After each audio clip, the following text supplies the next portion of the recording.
Hey, good morning. Welcome to Morning Coffee with Sandye. Hello. Hey, listen, I'm sorry I might be a minute late, but I got carried away reading stuff and looked up and it was like, oh my God, 6 o'clock. I had to go warm up my coffee because I'm unstoppable today. Oh, my friends, my friends, my friends. It's so good to be with you. I can't even tell you. Last night I had dreams all night long. I kept waking up. I've got this scratchy thing going on, and it kept waking me up.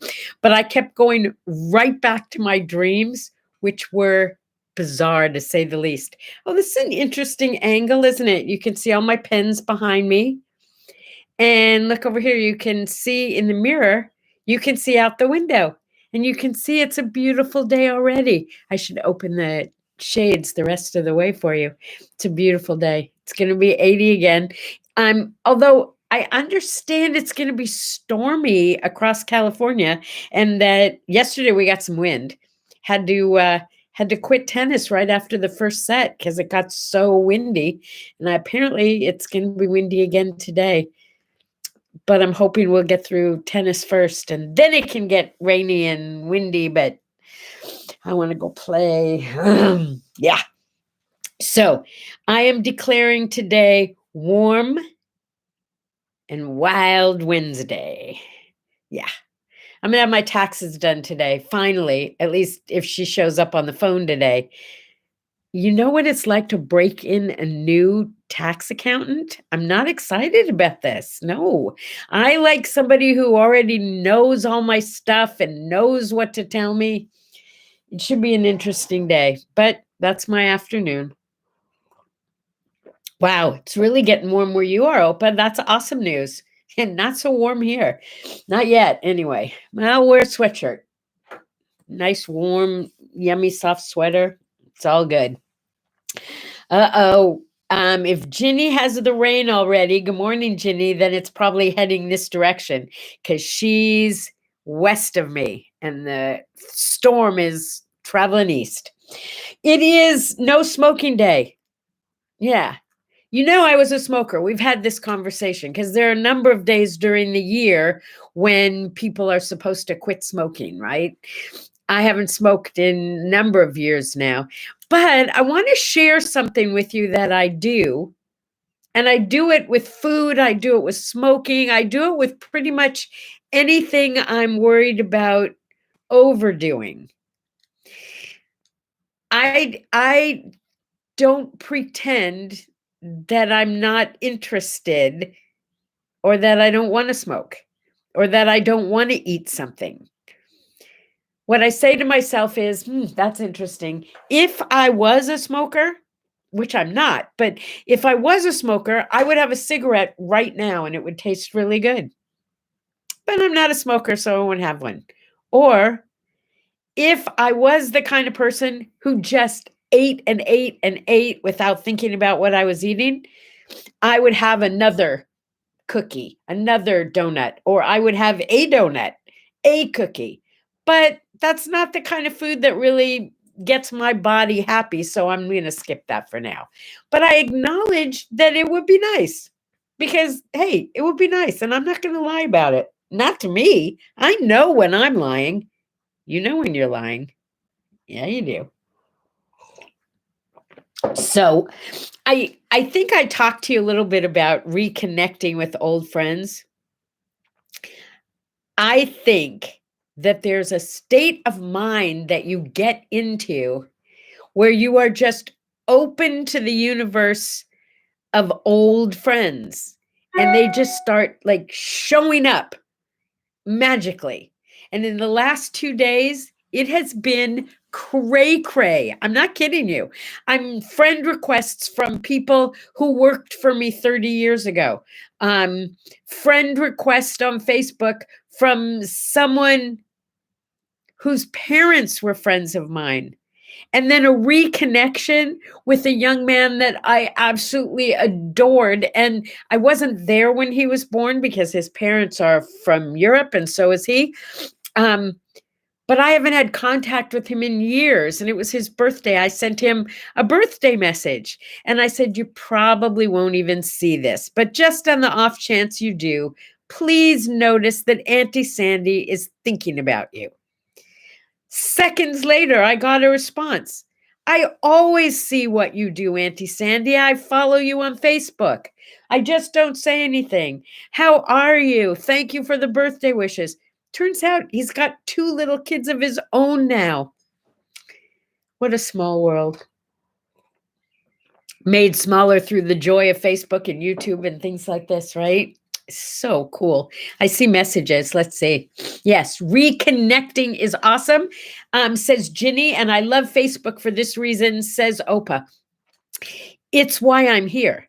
It's why I'm here. Because it seems like on a regular basis, I find out that, oh, well, it happened with Ginny just the other day, right, Ginny? Ginny was looking for someone, came across a name, looked at the name, and the person was listed as my cousin.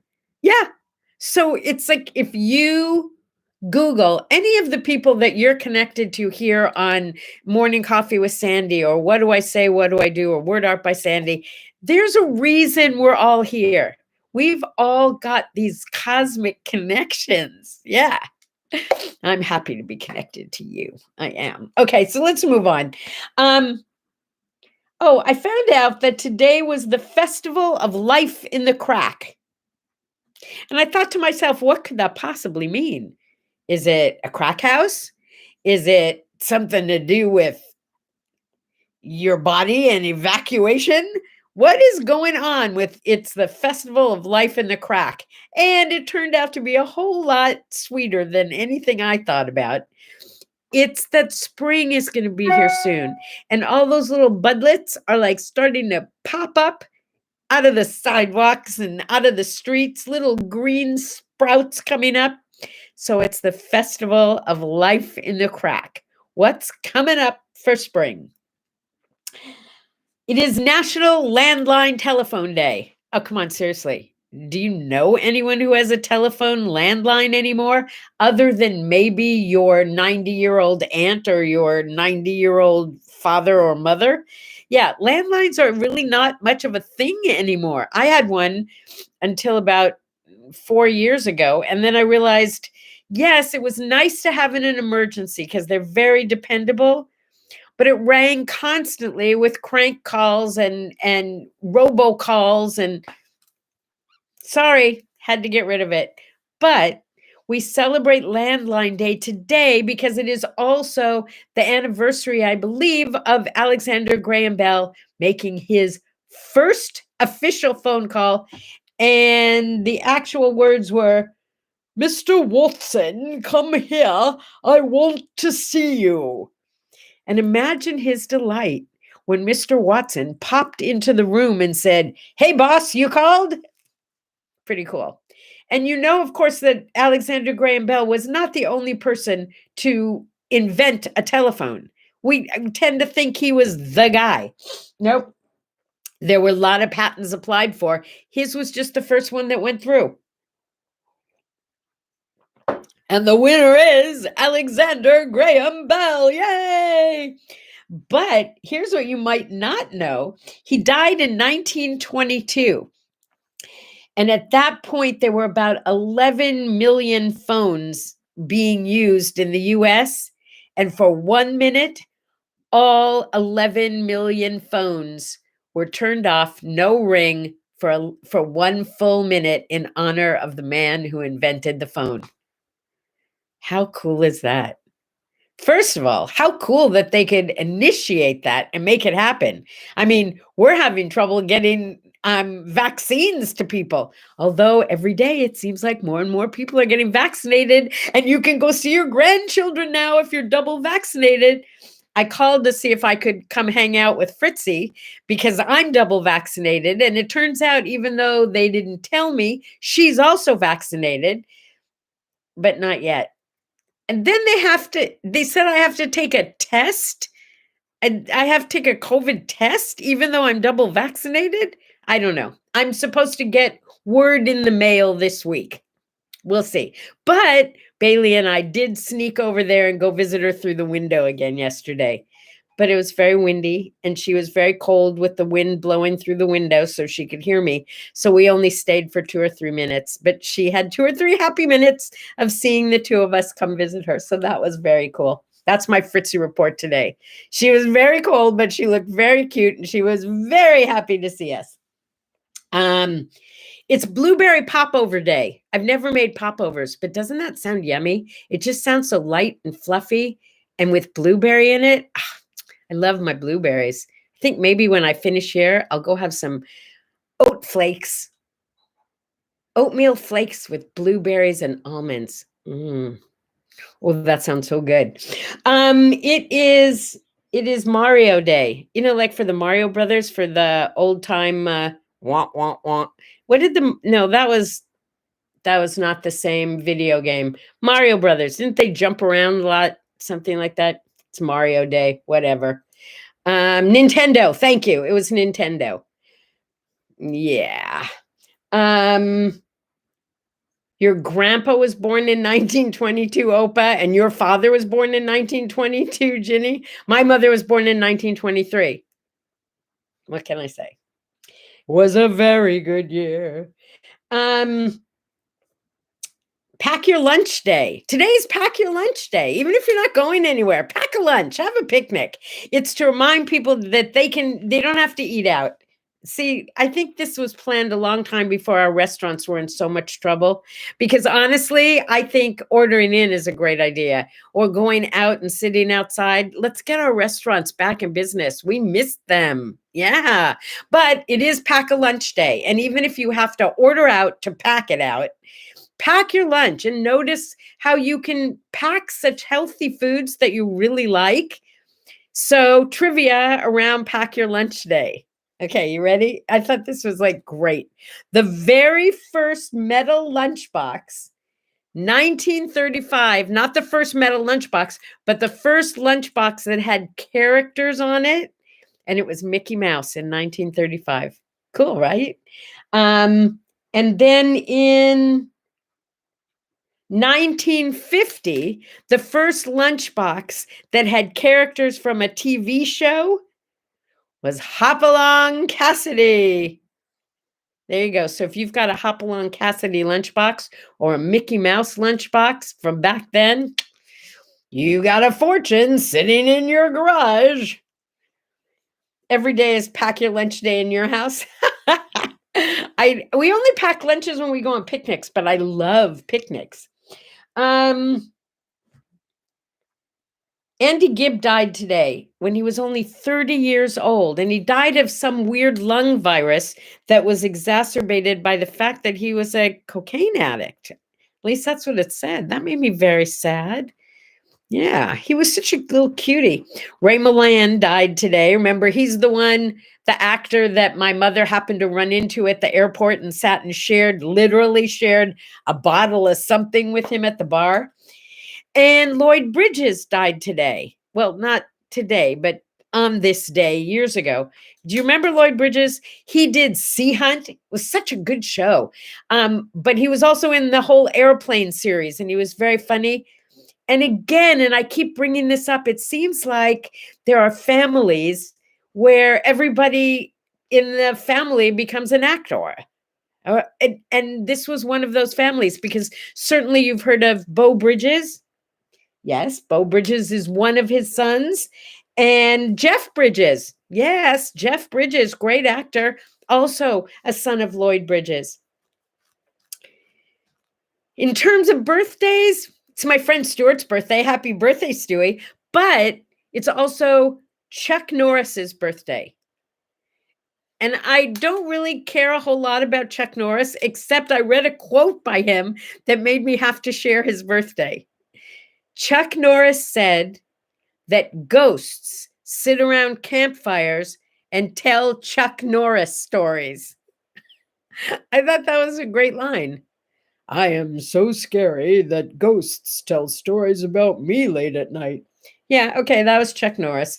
And I learned this new word, but when I first saw it, I read it incorrectly. The word is actually normothermic, which means normal body temperature. But when I looked at the words, what I saw was right in the middle of it is the word mother. So then it becomes normothermic, which I guess would mean not allowed mama, not mother microphone, not allowed mama. Anyway, that's your word for today. Normothermic. Your body temperature is normal.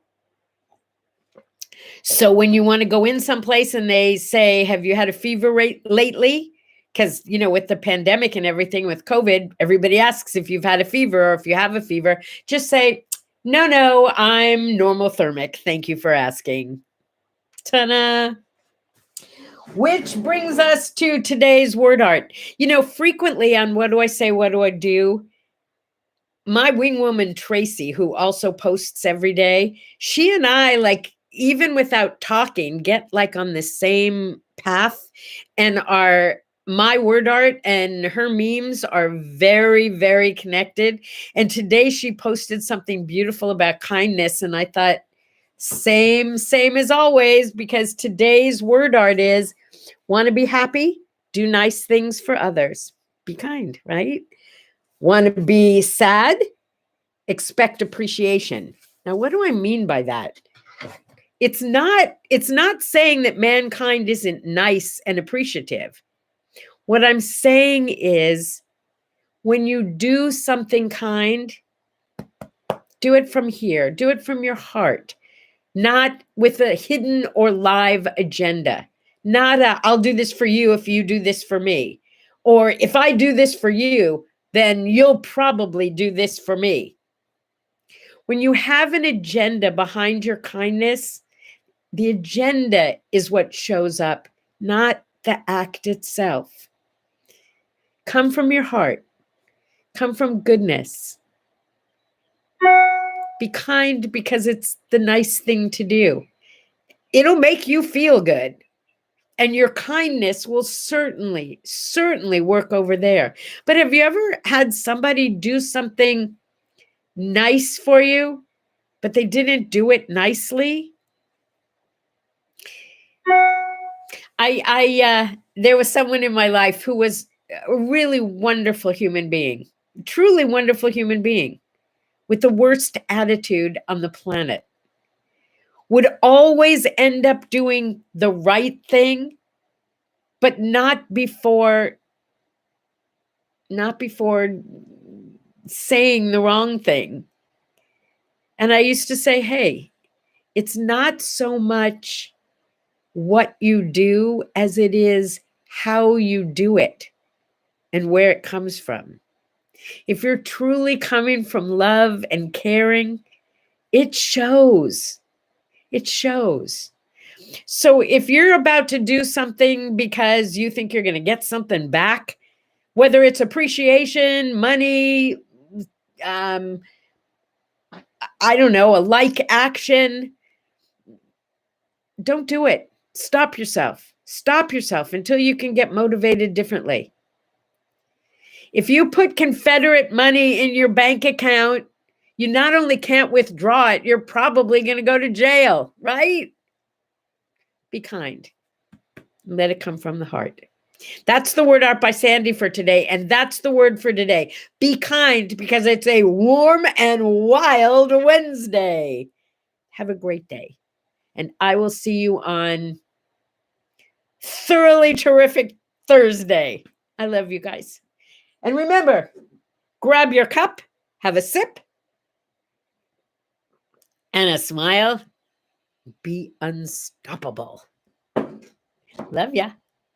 Bye-bye.